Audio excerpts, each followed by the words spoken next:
지난달 16일 도쿄에서 150km 떨어진 도치기현에 있는 강변에서 50대 부부의 시신이 발견됐습니다. 당시 시신은 모두 불에 탄 상태였는데 부검 결과 이 부부의 사인은 모두 목이 졸려 질식한 것으로 확인됐습니다. 부인은 머리에 골절 흔적도 발견된 끔찍한 사건인데요. 경찰은 시신을 훼손한 혐의로 20대 용의자 2명을 붙잡았습니다. 그런데 이 가운데 한 명이 직업과 거주지가 분명하지 않은 한국인 A씨로 파악됐고요.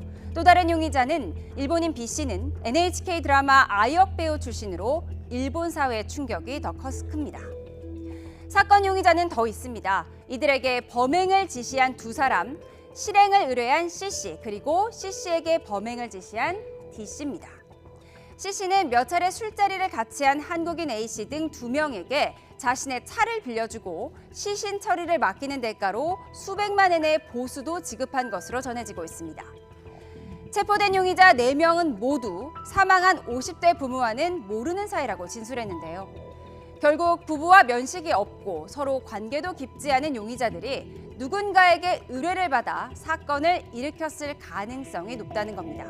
일종의 다단계 청부인 셈이죠.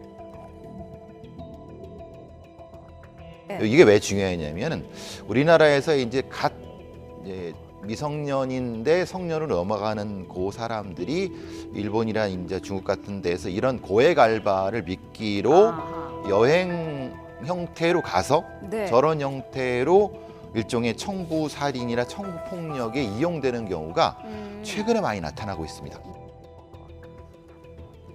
살해된 부부는 도쿄 우에노에서 음식점 10여 곳을 운영해 왔는데 경찰은 한국인 A씨 등 2명이 도쿄에 있는 빈집에서 부부를 폭행한 뒤에 차에 태워 도치기현으로 이동한 것으로 보고 있습니다.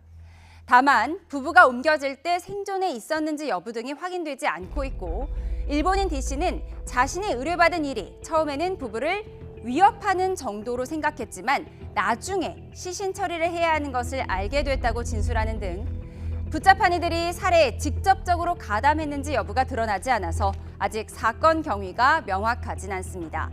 3, 4단계에 걸쳐 범행이 일어난 만큼 윗선을 향한 경찰의 추적은 쉽지 않을 것으로 보이는데요. 대체 왜 이런 끔찍한 일이 일어난 건지 향후 수사 결과를 지켜봐야겠습니다.